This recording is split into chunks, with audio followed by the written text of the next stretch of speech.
Celle-là, le changement c'est maintenant. Aujourd'hui, 18 juin 2012, les Ivoiriens arrivent en masse à La Haye. Quand même bien que le procès soit reporté, ils arrivent en masse pour montrer leur détermination et leur soutien à leur président Laurent Gbagbo qui demeure et qui reste le président de la Côte d'Ivoire. Les Ivoiriens sont là aujourd'hui, lundi 18, pour manifester. Ils sont là.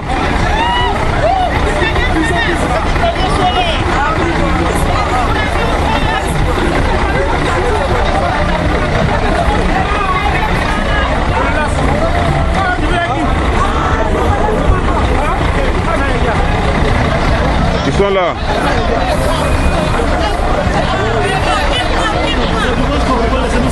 Hein?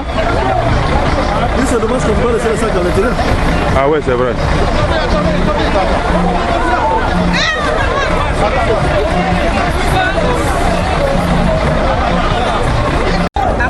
Oui, je disais tout à l'heure, aujourd'hui nous sommes le lundi 18 juin. C'était le jour là même qu'on devait juger notre président, mais ça a été reporté.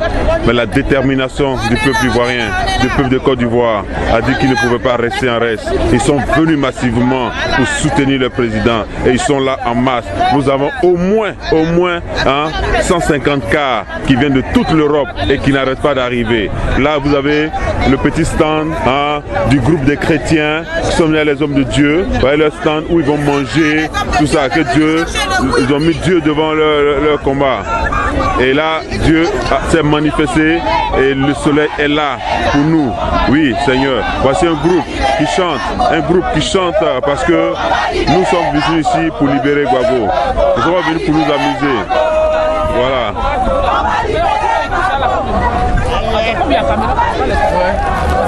Ça c'est Nicole Zagla, grande organisatrice. C'est elle qui organise presque tous les convois sur La Haye.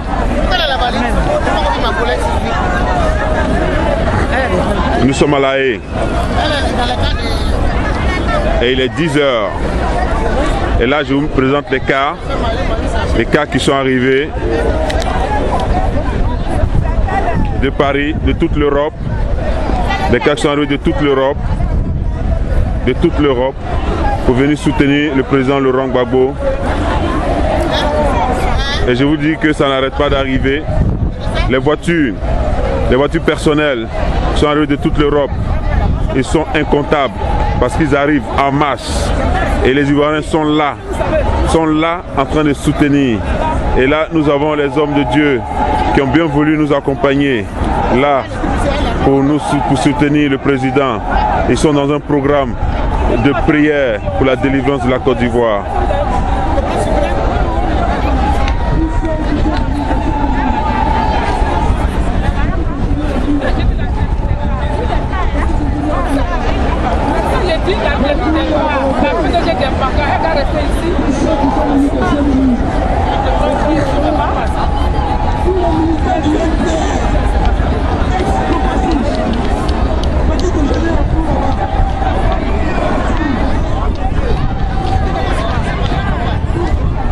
Bon, ça ce sont...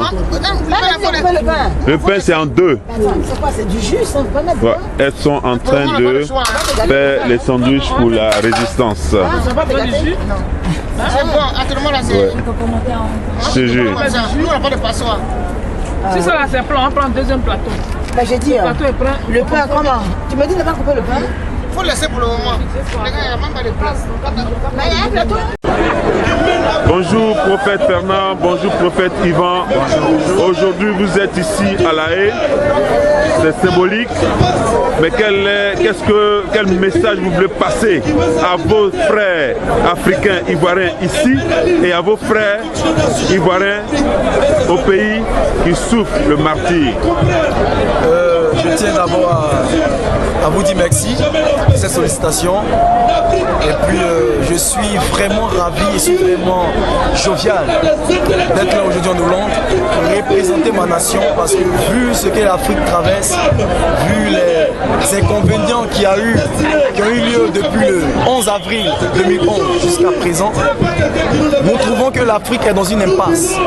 Et aujourd'hui, nous sommes venus revendiquer nos droits et je suis content de voir les frères africains de toutes les nationalités représenter l'Afrique ici en Hollande pour dénoncer tout ce qui est traîtrise, tout ce qui est complot, tout ce qui est injustice. Et je tiens à motiver toujours les Africains à avoir cette détermination, cet engouement-là, de toujours se battre pour la nation, de toujours lutter jusqu'à ce qu'on obtienne gain de cause. Parce que cette bataille, elle n'est pas physique, elle est spirituelle. Et vu les décisions, les résolutions, les révolutions qui naissent dans le cœur de chaque Africain, ceci marque que dans les temps à venir, l'Afrique va posséder ses droits. L'Afrique va rentrer en terre acquise. Parce que je me dis que c'est un parcours que l'Afrique est en train de traverser, c'est une étape d'épuration. Donc c'est juste ce que je voulais dire, motiver tous les Africains à toujours tenir la barre haute jusqu'à ce que nous obtenons gain de cause. Que Dieu bénisse l'Afrique. Je vous remercie. Mais par contre, les organisateurs ont prévu de vous donner la parole afin que vous puissiez bénir cette cérémonie qui est quand même symbolique. Hein? Votre impression par rapport à ça, par rapport au fait que le peuple aujourd'hui de Dieu, le peuple reconnaît que Dieu existe et que veut donner une petite place à Dieu dans leur combat. D'abord, nous voulons bénir le Seigneur pour tout ce qu'il fait. Vous savez, une affaire, quand Dieu n'est pas au devant de toutes choses, ça ne peut pas avancer. Et ce qui nous réunit ici, c'est notre croyance. Si nous voulons regarder à la réalité, il n'y a plus d'espoir, mais nous regardons d'abord à la spiritualité et à notre croyance et à notre foi en Christ. C'est ce qui nous envoie ici. Et nous savons qu'un peuple déterminé, derrière la détermination d'un peuple, il y a une victoire. Il y a une victoire que Dieu nous réserve. Et nous croyons une seule chose, que nous aurons la victoire. Pourquoi? Vous savez, Jésus à la croix, il n'a pas dit 4 phrases. Jésus à la croix n'a pas dit 5 phrases. Jésus à la croix a dit 7 phrases. Et la première phrase d'abord qui est sortie de la bouche de Jésus, c'est Père, pardonne-leur car ils ne savent pas ce qu'ils font. Nous pardonnons pas parce que nous sommes faibles. Nous pardonnons pas parce que nous sommes incapables de faire la guerre. Mais nous pardonnons à cause de la génération à venir. Et la Côte d'Ivoire a pardonné, il y a eu la paix. Mais la deuxième phrase qui est sortie de la bouche de Jésus, il dit aujourd'hui tu seras avec moi dans le paradis. Ce qui d'abord nous donne l'assurance et c'est ce qui nous envoie ici. Mais la 6e phrase qui est sortie de la bouche de Jésus, c'est tout est accompli. Donc la Côte d'Ivoire aujourd'hui est la 6e étape. C'est pourquoi nous sommes là aujourd'hui. Nous allons rentrer en fonction de tout est accompli pour posséder la délivrance de notre pays. C'est pourquoi nous sommes là. Et nous croyons que nous avons la victoire. Les marches qui sont passées, on partait toujours devant la prison. Mais cette fois-ci, on nous a déplacés de la prison. Ce qui veut dire, celui que nous sommes venus chercher n'est plus dans la prison, il est sorti de prison. Donc nous bénissons l'Éternel pour cette action. Et que Dieu bénisse la Côte d'Ivoire, que Dieu bénisse l'Afrique, que Dieu bénisse les Ivoiriens. Je vous remercie. Merci beaucoup.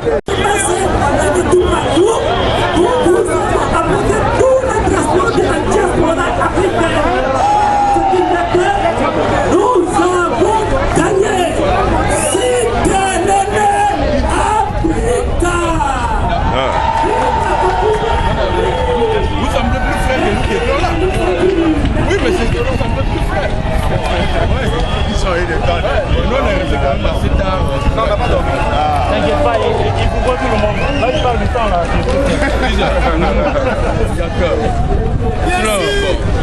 Évidemment, vous le connaissez. Ah, il ne peut plus la présenter, hein. Je le connais, mais non, j'ai pas ce Ah, c'est pas fini encore. Non, on va chercher quelque chose, on arrive. Ah, ça, on arrive. Bonjour Gagui Sely. Aujourd'hui 18 juin 2012, le procès du président Laurent Gbagbo a été reporté, mais quand même les Ivoiriens sont venus en grand nombre et vous êtes aussi parmi eux. Qu'est-ce qui a motivé cette grande mobilisation pendant que le procès a été reporté? Je Je pense qu'il faut rendre hommage à tous ces résistants qui n'ont pas cessé de soutenir ce combat. C'est un monsieur qui est aujourd'hui en prison et nous, personne ne sait pourquoi. Il a toujours voulu rester propre, être honnête et tout. Et puis aujourd'hui, il est en prison. C'est ce qui révolte un peu ces résistants qui ne cessent de marcher dans les différents pays où ils sont et se retrouver quand l'occasion se présente. Je pense qu'il faut leur rendre hommage. Ils savent tous que le procès a été reporté, mais ils sont quand même venus spontanément apporter le soutien et dire que si le procès avait vraiment lieu, il y aurait beaucoup plus de monde encore et qu'ils réitèrent tout le temps, renouvellent leur confiance, leur soutien à celui qui aujourd'hui est incarcéré pour des raisons que nous ne savons pas.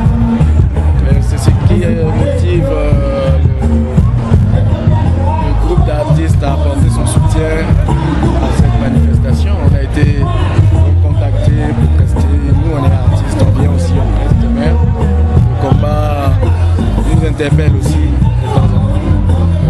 Voilà mes impressions. Mais un petit mot quand même à ceux qui sont loin, qui vivent vraiment loin d'ici, qui sont soit en Côte d'Ivoire, soit en exil. Un petit mot soit de réconfort ou leur expliquer vraiment tout ce qui se passe. Non, mais les problèmes que nous vivons ne doivent pas, en principe, nous éloigner de notre conviction. Je pense que si tu as une conviction, si tu as fait un choix, le choix de suivre une vision, une façon de faire, une politique, un combat, il faut rester digne. Il faut espérer qu'un jour les choses se passent bien aussi parce que ton combat est noble. Voilà le conseil que je peux donner. Ok, je te remercie, Gadi Seli.